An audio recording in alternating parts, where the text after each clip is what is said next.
Good afternoon. It's 3 o'clock here in Denmark now, and I have this webinar I'd like to present this afternoon here about operational modal analysis using ARTeMIS Modal. We are going to use something like 1 hour or something, maybe a little bit less than that, on this presentation. And I suggest in the end, if you have any questions, then either write them on the chat, or we will also open up for microphone so that you can ask questions if you like. So feel free to drop me some questions afterwards. So today I will try to see, let's see if I can get this running here. So the outline here is, you could say, I'd like to give a little introduction to operational modal analysis. Both a few slides, but also with the software, ARTeMIS Modal, and then also try to introduce something that we use throughout the analysis part of our software, the so-called Singular Value Decomposition of spectral densities, or in frequency domain. And then also, of course, demonstrate how we can do operational modal analysis with some of the tools we have in the software. And then in the end, give some final remarks. This is the idea for this presentation here. So I think we will jump to a small introduction. And let's just look at a very, very simple structure here. Kind of a beam or column or something that is standing here and it's vibrating in some way. This is, you could say, is in physical domain. This is what we can observe, either by looking at it or, of course, measuring on it using different sensors. Besides this physical domain, there is another domain that is the one that we are involved in. It's in the so-called modal domain. And this is something we like to do because here in the modal domain, we can actually split the vibration that we can measure here into the fundamental building blocks, you could say, of of the vibration. And there is a mode shape, of course, that describes one dynamic mode. Besides the mode shape, there is also natural frequency and damping ratio that describes one mode. And there are many modes normally in a structure that sum together in some way give us this vibration that we can measure of the structure. So the idea of modal analysis is to, you could say, tear this sophisticated vibration pattern apart and then extract the different modes of vibration in terms of mode shapes, natural frequencies, and damping ratios. This is what we can see here. This is the common factors or parameters that we normally are looking for. There are different ways we can do this depending on, you could say, the size of the structure, and also if we can actually excite it artificially and make sure that nothing else is actually disturbing our test. Then there is something we call experimental mode analysis. This is where we use some kind of artificial excitation to produce the vibrations in the structure. In other cases, like the ones we are dealing with today, we cannot really either measure, you could say, the excitation that is causing the vibrations, or it's impossible for us to actually, you could say, switch off any natural excitation and then, you could say, produce or add some artificial measurable excitation. If something is impossible to disconnect, you could say, in terms of the input or the forces, then we would have to actually rely on operational modal analysis. And this is what we're going to see here today. There is some additional thing that you can do if you can actually make use of experimental mode analysis. You can get a little bit more information, like the scaling of the different modes compared to one another, and actually also absolutely. But in many situations, this is actually not an important parameter to deal with. So for many applications, operational modal analysis is actually a very valuable tool to use. There's another thing that is quite valuable, you could say, in terms of operational modal analysis, That is that if you're doing something we call operating deflection shapes, which is actually studying the behavior in the physical domain over here, the measurements, the way you do the measurements for operating deflection shapes is actually exactly the same as the way you have to measure for operational modal analysis. So that means you can actually reuse the same measurements for both types of analysis in this case here. So this is you say a little bit of a background for modal analysis. And here we just try to list the three things together, the three methods that typically are in use. We have operating deflection shapes analysis. This is when we study what's going on here in the physical domain, either in frequency domain or in time domain. Then we have the experimental modal analysis down here. This is when we can actually, you could say, excite the structure and make sure at the same time that the structure is not actually being excited by anything we cannot measure. In that case, we can use the input-output modal analysis that we in our world call experimental modal analysis. Finally, there is, of course, operational modal analysis that simply relies on that we can measure the response of the structure in different points, and from there actually extract the modes. The benefit of doing that, you could say, is that you can actually get the modal parameters that actually describes the operating conditions of the structure. They might be different in some cases, not in all, but in some cases you will actually see that if you are having something that is running, it might have another characteristic dynamic behavior than if it is switched off and it's cooled down and so on. In that case, you will have other, you could say, parameters being extracted. And this is necessary when we are working with the experimental modal analysis. Here we have to make sure that there's nothing except the excitation we are applying that is actually affecting the structure during the test. So this is a little bit of a kind of an overview what we have available of different ways to analyze the structure. And let's just dive in a little bit more to the experimental modal analysis, because basically you can consider a structure that you would like to test. We can call this a structural system here. This system here has to have, you would say, there's two assumptions when we talk about extracting modal parameters using modal analysis tools like the ones in ARTeMIS Modal. The first thing is it has to be a linear structure. So it has to, you could say, dynamically behave the same way if you are supplying a very weak excitation or if you are supplying a very significant or high excitation level. The way it actually acts to this should be the same. If it's not the same, we are talking about a nonlinear structure then, and we don't like that in ARTeMIS Modal. Everything there is based upon that you have linearity, so that it doesn't really matter what vibration levels we are studying. We will actually be able to get the same parameters out in both cases.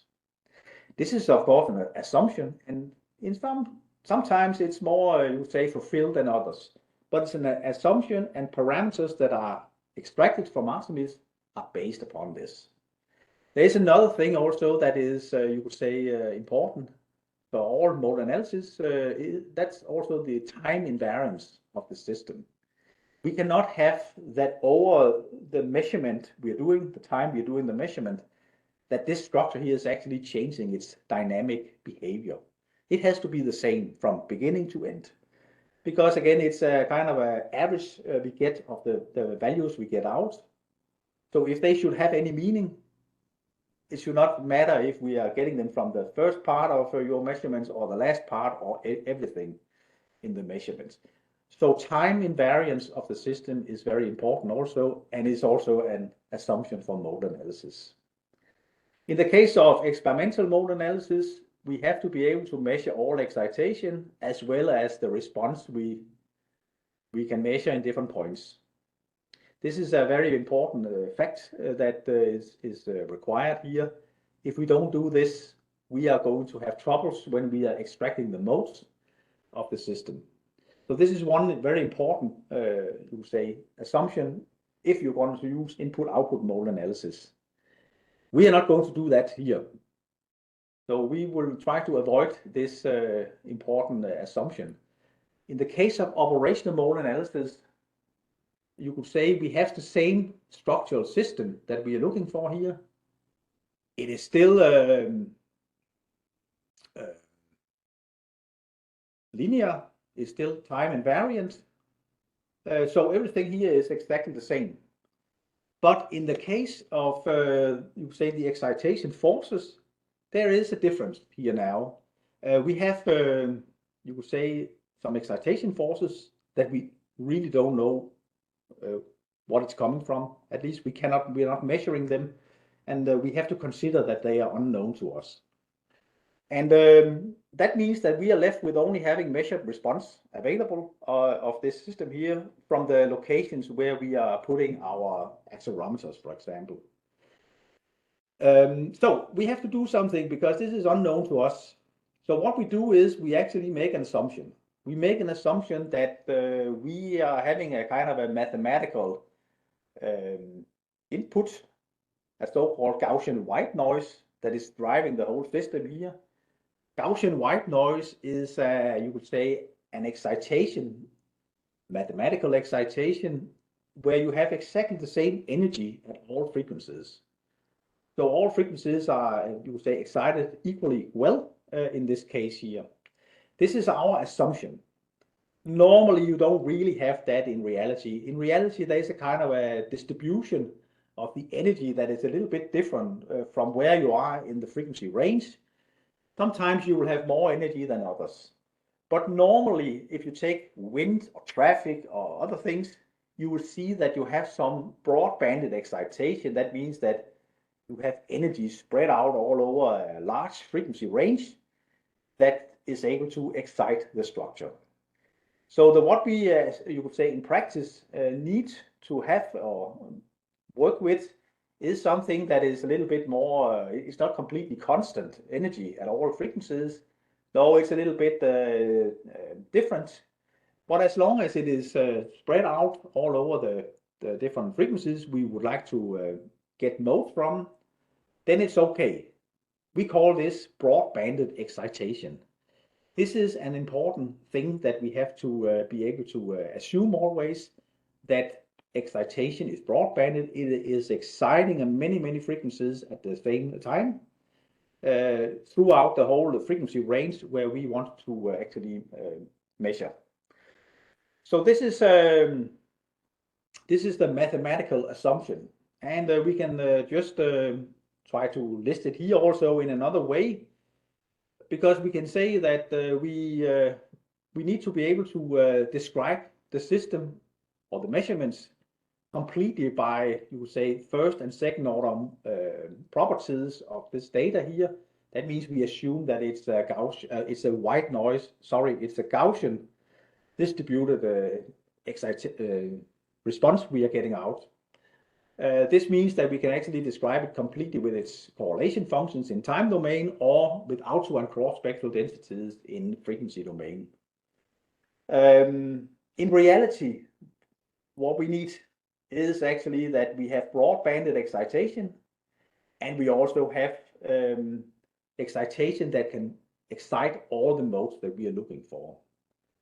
This is of course difficult when we then have a structure like a building or a large dam or something, where we have some natural excitation that is basically exciting our structure. Then it can be a little difficult, but then it is actually only the modes that this ambient excitation can excite that we basically can extract. If we need other modes than that, we can in some cases actually supply additional force through different shakers and other devices that you can use also on large structures.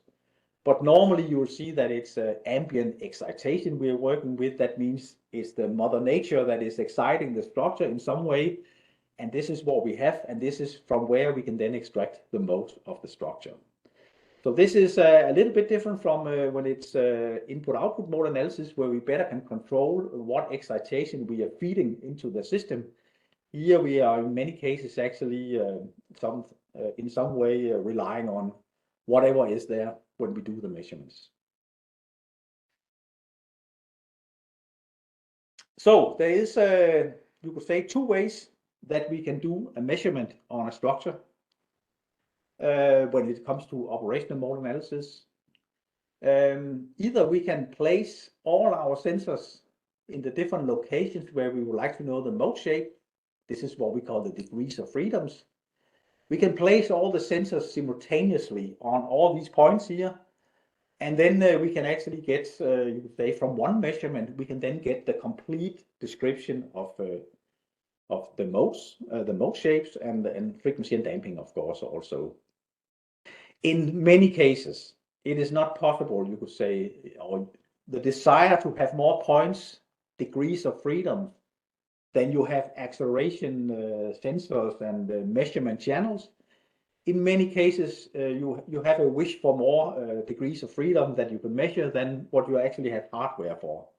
And in this case here, you will have to use what we call multiple test setup analysis, where you are roving around with, for example, the accelerometers that you have, and you keep a few of them fixed as references. This is what I'm trying to show down here with this car that is in operation, as we can see here. We have two sensors here. We call these reference accelerometers. And we place these in some locations where the modes that we are looking for, where the mode shapes of these modes have some good, you could say, amplitudes available.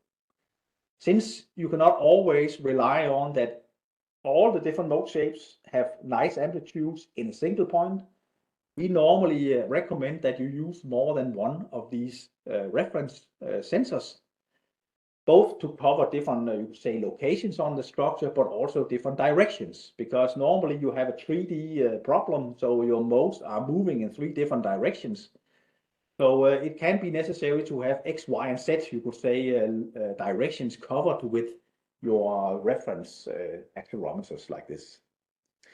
So normally we recommend more than one of this. We also recommend that you should use high quality sensors here for these reference locations here, because the information that we get from these, we will have to use in order to, you could say, glue the different parts of the mode shape together.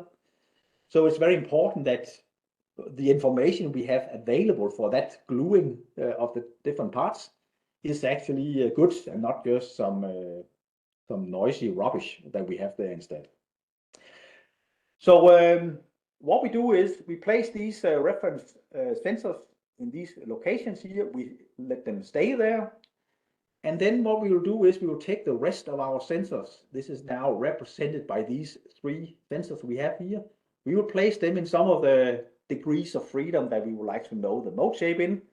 And then we will start measuring in these 5 locations here, the 2 reference and then the 3 moving sensors here. We measure for a while here, and then after that we will then move these 3 sensors to new locations and then repeat the whole measurement procedure one more time at these locations here, of course keeping these references in the same locations as before. So we just do this over and over again until we have all the different points covered where we like to know the mode shape. And then that's it. Then we are finished. So let's try this. Let's try to set up ARTeMIS so that we can make a multiple test setup, measurement and analysis afterwards. This is the plan now. Let me just show you here. This is this plate I have here. I think my video is out here, but let's see if I can get it on again. Let me just try to see here if I can show you. Then here I have here on my table, I have the plate. Maybe you can see this in the video now. So this is the same plate as you see in the presentation here. We have a data acquisition system over here. This is a National Instrument equipment that we have in this case here. This type here, as you can see, it has 3 modules that you can use in order to get some analog measurements, and these are the 3 modules that you see here. And In total, we have 10 channels in this case here that we use. And in this case here, we are using some sensors, some ICP sensors that has also catch information, so it makes it very, very easy and convenient to actually read all the calibration information that is needed in order to produce calibrated measurements. So this is what we have. As you can see here now, I have placed the sensors here in the first part, you would say, of the plate. This is actually the same as you see here in the presentation, that we have all the sensors located up here. Plus we have two reference sensors located here. These are the ones that we see here. So the plan is to leave these at the same locations and then take the 8 remaining sensors and do a measurement here and then move it down here and then repeat the whole thing one more time. This is what we are going to do now, and to do that I will have to start ARTeMIS, and this should be available here now. And ARTeMIS here is, you would say, our platform that can be used for different things. By birth, it has been an operational modal analysis platform from beginning, but we have now added also experimental modal analysis and different tools for structural health monitoring also. So there are different things we can do here. There is this kind of welcome dialogue here that allows us to get a shortcut to what we want to do. And in this case here, I would like to go and create a new project here. So I can right click here, and now I get different options here, as you can see. We have the first one here. This is what we're going to use here. This is operational modal analysis, where we are storing everything we produce of data and results and so on. Everything is now contained inside a single project file. This is what we call internal storage. If we have a large project where we are measuring the same structure over and over again for a long time, then if we wanted to contain everything inside a single file, it will be a massive amount of data. And to make it a little bit easier to work with, we have actually then created what we call external storage projects here. So here we have actually a very thin, you could say, project file that is not containing more than the most necessary information. And then for each of the measurements that we are now uploading and analyzing, we have actually an additional file stored somewhere else where there is a lot of space on your computer. This one will then store the raw measurements, processed measurements, and results. So this is the way it has then been divided, and that means that you can better store the data, because now you can actually distribute it to more files and different locations and so on. Then finally we have this what we use for experimental modal analysis down here. This is again a single project that is generated, but it's then for input-output modal analysis. So we will go up here. We have 3 different options available for generating an operational modal analysis project. I'm going to use the blank part here now, but there is also a way that you can use a so-called configuration file that is a text file.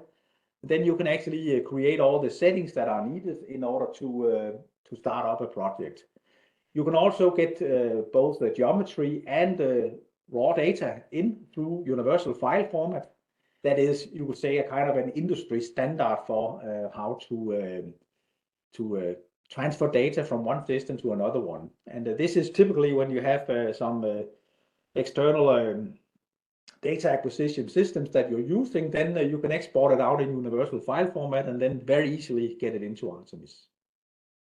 We'll try now to go to the blank part here now. And then we start up a new blank project, and as you can see, it looks very blank actually. There's not much to see. What we perhaps can see is over here it says something like managed measurements. And this means that we are inside a task called managed measurements right now. The different tasks that we are going to, we have for a project is actually controlled from this section up here. If you go here and click on setup here, you can actually see that we are now here where the check mark is in this managed measurement task here. There is actually also other tasks available. There is a prepare geometry, and there is something called assign DOF information here. This is 3 tasks that are required in order to set up the project. Then there are, after you could say you have created the project, you can then do a measurement and you can do a acquisition of data. And here we have different options available also, and I'm going to use this National Instruments task in this case here. Once we have then performed measurements and everything, we can then proceed to the analysis part over here that I will come back to later on. This is then other tasks that we have to go through. So this is the way we have divided, you could say, the working with a project into different tasks, hopefully to make it a little bit more easy to get, you could say, the flow of this. We start now, we go to prepare geometry. We need to make some kind of geometry that looks a little bit like this plate we have here. Remember, it's a test geometry, which means it doesn't have to look like a nice AutoCAD drawing or anything with a lot of details. It has to be simple, but it has to be, you could say, accurate enough to actually enable us to visualize the mode shapes correctly. So in this case here, I will try to make a plate that looks like, or a rectangle object here that looks like the plate. And I have different options here that I can use as a shortcut. If I don't want to just put in nodes and lines here, I can just click on this one here to get a rectangle. And then I can just go to one corner here and then keep the mouse button down and then move to the other like this and then release it. Now I have my plate drawn here. And the only thing is that I actually only have 4 points on this one here. I don't have anything inside here. I need more because I have more points with where the sensor should be located. So what I have to do is I have to go over here and then subdivide this one here a bit so that I get 3 dividers in X and 3 in Y. Now, as you can see here, we have more points. We have all the points that we need in order to get, you say, everything except our 2 reference points. So we just need to add those, and we can do that manually by going to this button up here, this add points here. If I click this one here, I will be able to add a point where the first reference is, and another one down here where I have my second reference like this. So now I have, you say, a geometry made.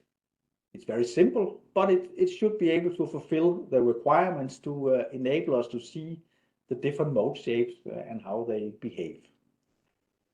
We go to the next part that we need to do. That is this assign DOF information, because we need to tell ARTeMIS how many channels we are going to use and where they're going to be located. So we go to assign DOF information here. And again, we have the geometry shown here. What we'll do now is we will try to go to this data organizer here. I will now insert a test setup. This is, you could say, the container for the measurement. One of the 2 measurements we are going to do. Then I will add 10 channels here, like this. And then I'll have to start dragging these channels out to the different locations where they are being measured. And the first 2 are the references. And then my third is down here in one corner. And then I just have to proceed like this all the way through here. Sooner or later, I will get through it.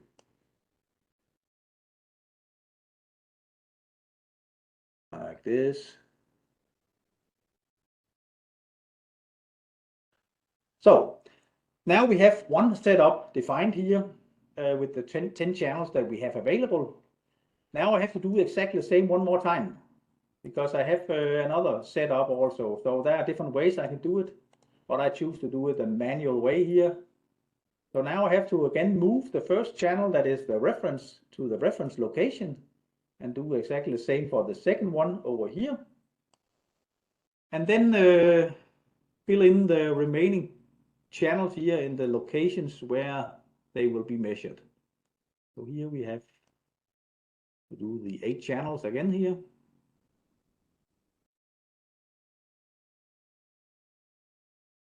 Like this.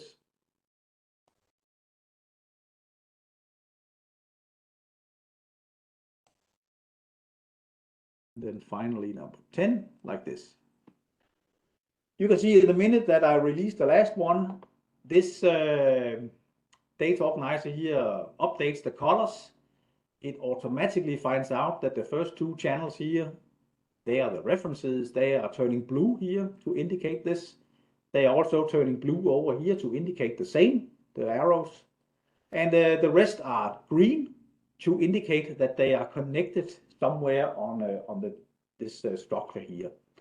One thing that I always like to do before I continue my test is just to go through every one of them and then just check out that they have been placed as I expected, because there's nothing worse than having to go through the whole thing one more time because you misplaced a sensor. It can happen. Believe me. It looks okay. Finally, if we did not want to have these sensors located in the same direction, we can actually change the direction using these buttons here for each arrow. We can also down here, instead, we can use directional vector and add it in here so that you can get any kind of direction that is needed if the sensor is located in another way. We also have cylindrical coordinate systems available for the cases where you are drawing a cylinder, for example, and now you want to add sensors in, for example, a radial or tangential direction. Then this can also be accomplished in that case. But in this case here, it's a plate, a rectangular plate, and we are making use of the normal Cartesian coordinate system here. And that's why we have these different fundamental directions available here. So this is for the, you could say, the merging or the inserts of channels and locating them on the different nodes on the structure and in the direction that they are pointing. We have now, you would say, defined the way we would like to do the measurement. So now we have to go switch to doing an actual measurement. So let me just save this project here. I can call it something like this. So now we have a project saved, and we are ready now to go to doing the actual measurement. So I can do that by choosing the National Instrument plugin that we have. I have licenses for the different tools we have, but in this case here, it is actually, in fact, a National Instruments device that has been attached through a USB port to the computer. And that's of course why I choose to use that particular plugin then. And then you can see how ARTeMIS by itself goes out and figure out what do we actually have available. All these channels that are lighting up green here are the ones that has been identified. There are 2 additional channels here where there's nothing connected in this case here. And because it's touch sensors, it can actually now read both what the manufacturer is and calibration factors and everything else. All that is already now being read. So we just press OK, that we can see that we have communication with the instrument. And then we get into this task here where we can now do the actual measurement. And let me just tell that I would like to actually associate, you could say, the channels we have over here in exactly the same order as we have channels on the hardware side here. If we have it like that, then it's very easy because we can just make what we call auto assign here, and then we'll get a pairing between the channels of the project and then the channels we have available on the hardware side. So you can see now they're all lighting up in green here, just to indicate that you have a hardware channel called this, and here you then have the channel inside the ARTeMIS project that is, you could say, linked to that particular hardware channel.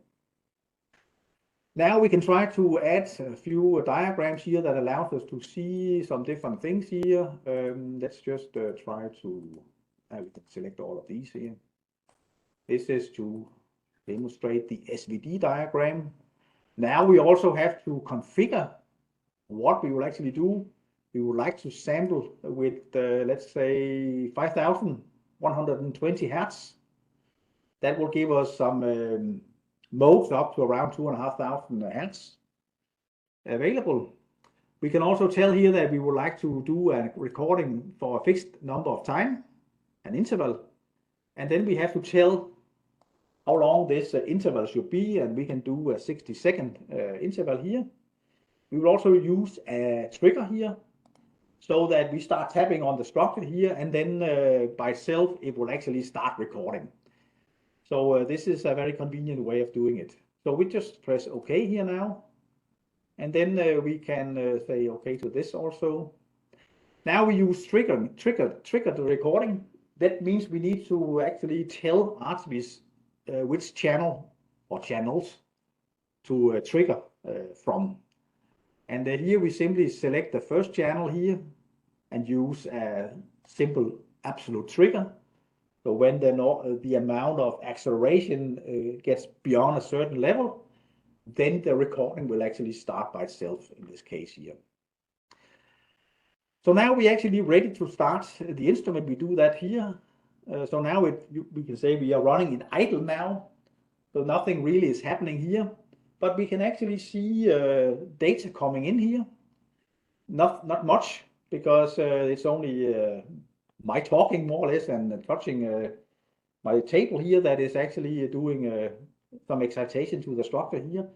Over here you can actually see the so-called singular value decomposition diagram here. And this is a really nice diagram that combines all the, you could say, spectral densities we have into a single diagram. Let's just have a little bit of instruction about this one here from the presentation here. Because if we go and take a look at this so-called singular value decomposition, it is a way, you could say, to compress all the information you have of all the different channels into a single diagram. You can see everything, you could say, important in this single diagram here, and this is what I would like to show you here, how you can actually, what you can get out of it. But the singular value decomposition is basically this decomposition that you see here. You have a matrix here that you can decompose into 3 other matrices. And the one that is important right now for us is this middle one here. This is a diagonal matrix that contains the so-called singular values. So basically what it does is it takes, in this case, a 3 by 3 matrix. That means we have 9 items here. And it actually represents all the information here with just 3 values. So that means that you can actually represent all the information that you are having with the same number of singular values as you have channels actually measured, not the quadratic amount that you normally will see when you are looking at spectral densities. Here you will have autospectral densities here in the diagonal, and all the other ones outside here, these are our cross spectral densities. So it can be a nightmare if you only have to look at this, because there are a lot of information and you see one diagram at a time. So it can be very complicated to actually see the complete amount of dynamic behavior of a structure. This is much easier when we go to present a diagram where we only have 3 values per frequency instead. And this is how it's working. So you can imagine that we have, in this case, 3 by 3 spectral densities to look at. The 3 ones we have down here, this is our autospectral densities. Besides that, we have then these cross spectral densities here, and then also the ones we have here. If we take out a single frequency, that's the one we try to show with the stipple line here, the same frequency in all these diagrams here. Take the value out, put it into this matrix here, make this decomposition here, getting these 3 values out here. Then we end up over here plotting the 3 values like we have here. So instead of having these 9 diagrams to look at, we have a single diagram now that shows everything. And we just repeat all of this for all the frequencies, doing the same decomposition for all the different frequencies, and then we get this complete diagram we call the singular value decomposition of our spectral densities. And this is a diagram that we love very much inside ARTeMIS for many reasons, I would say. One of the reasons is if you have a non-symmetric structure like we have in our case here with our plate, it's a rectangular plate.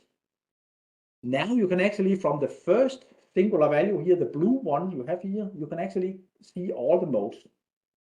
In some cases, you will have something that is very close to one another. This is what we call closely spaced modes. The more this plate will go to, you say, a symmetric quadratic plate in dimension, the closer these modes will get, and more of them will actually be very close or at the same frequency. But you can see here in a case like this, I have zoomed out a little bit here or in.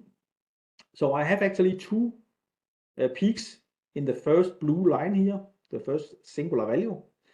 And then there is a second singular value line popping up here that indicates, you could say, the valley point here of the first one. So what it's actually doing is it's pointing to where you change from one to the other mode in the frequency range. And this is when you get a second one popping up here like this into the middle of two peaks here, it's an indication that you have two modes here that are closely spaced. So this is what you can see for a plate like we have here now.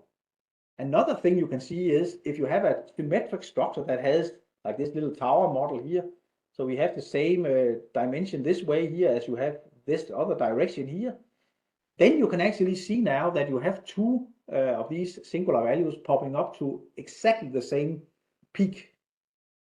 And this can be happen for many different modes. Normally it's the bending mode, so the one that goes in one direction here has, you say, is doing that at the same frequency as it's moving in the perpendicular way in the similar mode shape, you could say.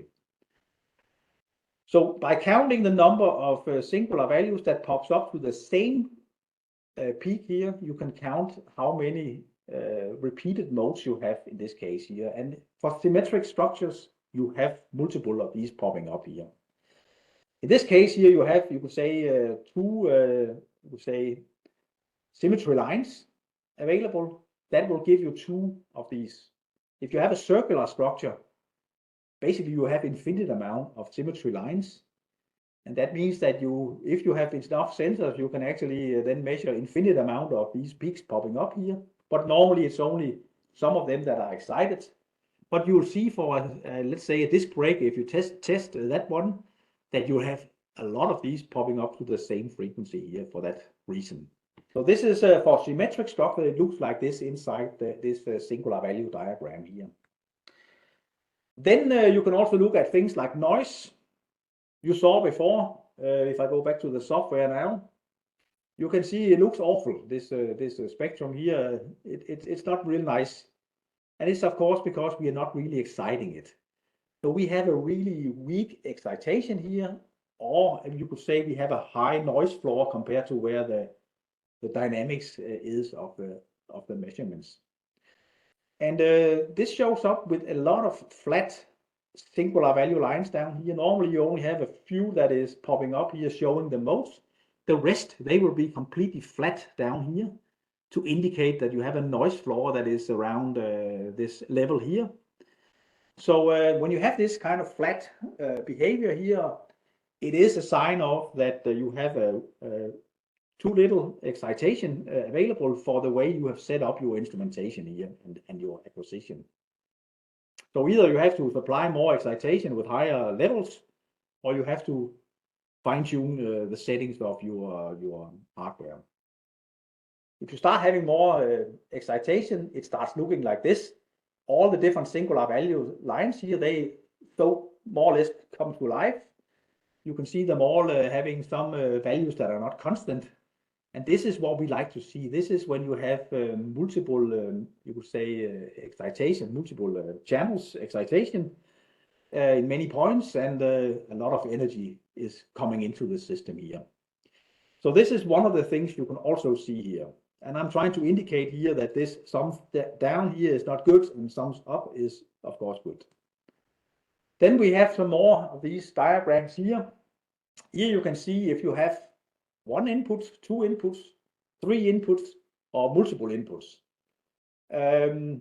If you have only a single input, you will see that there is only one of these lines here that is actually popping up here. The rest, there's quite a gap, you could say, between 1 and 2, line 1 and 2 here, the blue and the red, that indicates that there is actually only a single input acting on this structure here. If you have two inputs instead, it starts looking like this. You get number 2 up here, but the rest is just lying down here. And then when you have multiple inputs, many inputs at the same time, in different locations and so on, that are not, you could say, dependent upon each other, then it starts looking like this. And this is, of course, again, what we would like to have. So if you're working with earthquake data from a building, you will normally see things like this, because the earthquake is a severe excitation of the foundation of the structure, and there's basically nothing else that is of importance during a measurement like that. So you will actually see this kind of diagrams in that case here. But just remember that operational modal analysis assumes that you have multiple inputs that is broadbanded. So two things that are very important. Let's just try this while we are here, because let me just show you that we can actually probably recreate what you saw before. If I start tapping now in a single point here, if I can do that, now we should be able to start seeing a single one of these popping up. As we can see here, there is a single line now that is dramatically higher than the other ones. If I now start doing a second one here, then I think after a while we should be able to see now number 2 is popping up also, because I'm hitting 2 points. That means I have 2 inputs that should be independent, but probably are not completely independent. But this is just to show you that the number of, you could say, places that you simultaneously are adding forces in, you get the number of singular values out in the other end here. So this is what you can get. There are other things you can get also, like you can check if you have rotating issues, things that are rotating, then you can actually see these very sharp spikes here. There is also the problem if you actually have some kind of sensor that drops off, then you will see things like this. But let's use the last part of this just to get some measurements done here. I will start now, just stop this one here and then restart it. So I will start doing a measurement now, and hopefully you will get something running here. As you can see, there was a voice that said that it triggered, and we start then doing this measurement here. And we will have to spend a minute on this, in this case here.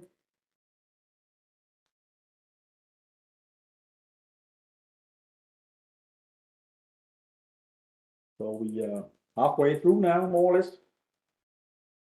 And as you can see, I'm just spreading this excitation out, just to simulate that I have multiple excitation points that are more or less independent of each other. The problem is if you only have a single excitation point, if you, for example, put a shaker here, you would actually have this single input data. And it's not so easy to work with in general for operational modal analysis. But you can then, of course, move around with the sensor and measurement complete multiple tests like this. This is the first of the measurements. Now we'll go to the second measurement. So I have to shift up here to tell that data should stream into the second setup. Now I have to go here and then move these sensors here. And I can then do this hopefully in the right way. Down here, this. So after a few seconds more, then I think we are ready. So now we have the second setup here. We have mounted all these, sure that they are sitting firm here, and then we start again. So now we start in setup number 2, and we start recording data. So again, I will start the trigger. And then it starts actually streaming data now into this second setup here. And again, I'm trying to do my best to create some random broad-banded excitation with multiple excitation points simply by moving around with this little pencil here. That is actually very nice in creating some very broad-banded excitation. It's a kind of a spike in time domain it gives when we hit it, and that becomes a very broad excitation in frequency domain. So that's really convenient for this. And you can actually use this kind of excitation here on real structures also. If you have problems exciting some modes on a engine or something, you can actually tap on it with a rubber hammer or something in different locations while you're doing the test. That can actually, in many cases, solve a problem that you will otherwise have with measurement complete. This is it. Now we have actually done the measurement in both setups here, and we can now proceed and we can try to estimate the modes. We go to this task here. This is the first of these tasks in analysis here. And here we have different options available. What I like to do is I like to activate that I want to use the SSI tool. This is our most advanced tool. And otherwise, I'll just keep everything as it is, because I believe that the recordings are okay and so on. So now I start the actual analysis here. I get my famous singular value decomposition here now of the full measurement in this case here. And then that's it. I can do many other things in this task here, but let's proceed and then see how it goes with this task here. Now we are going directly into the most advanced tool. We have the UPCX method. This method here is working setup by setup. So for each of the setups, we have a stabilization diagram here. And it is very clear in its stabilization here. As you can see, all the red dots here, they are belonging together for the first mode. They are averaged together to give us this, you could say, global mode we have over here, where we have an average value of all these dots you see over here. You also have a standard deviation estimated of the frequency. You get a damping ratio at the same time and a standard deviation of that one. And of course, you get a mode shape. So let's see how that looks. Hopefully we have placed the sensors correctly. It looks like that in this case here, so that we actually get the different modes estimated, as you can see here. There is actually one mode that is missing here. You can actually see up here, there is a small A on top of all these, indicating that these have been automatically estimated. And then there is actually one here that is missing, as you can see here. And this is because this plate here is not so heavy. And you say the sensors that you're moving across it are relatively heavy compared to the plate. So when you're moving the sensors from one setup to another one, you get a mass loading change.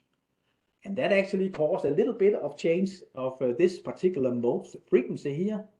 And this is why automatically the two setups in this case cannot really be merged together. We can help ARTeMIS a little bit. We can go to this all tested up level here. We can zoom in a little bit on where the problem is. You can do that. Yeah, here then. Just zoom from the other side here. Oh, come on. Like this. Now you can actually see there is a blue dot here. This is, you could say, the average value of all the frequencies for this mode in setup number 2, and a similar one for setup number 1 down here. These two are not linked together with this red line here, as all the others have been done automatically. So what we have to do is we have to do this manually now. And we do that by clicking this red button over here. And now we can just go here and then double click like this. And now we get this mode shape estimated here. And it is because that the average value of the frequency here is too large or too much different from the one down here because of the mass loading. Then ARTeMIS will not glue the things together in this case here. But then this is something that happens only for multiple test setups measurements. Of course, in a case where you have the sensors fixed on a structure, This is not happening because you're not doing multiple setups testing in that case. But this is the way you can help ARTeMIS to get the last results. And then, of course, you can do all kinds of validation on this, but I think this is something we have already discussed in previous webinars, and something that you can see many different YouTube videos we have available on our channel to do. I think I'll just go back to the presentation now and just make a small wrap up here. Just final remark that ARTeMIS is an open platform, which means that we can actually support different data acquisition tools. We are constantly trying to develop for other tools also, but for now we have 4 different hardware providers that we can control the hardware for, and we have just updated the HBM part here so that we can also now make use of our driver and plug-in for other HBM tools or data acquisition units. We have more than 20 different file formats available that we can use in order to upload data from files, which is another way you can get it in. And then, as you can see, we have single and multiple test setups analysis available inside the software.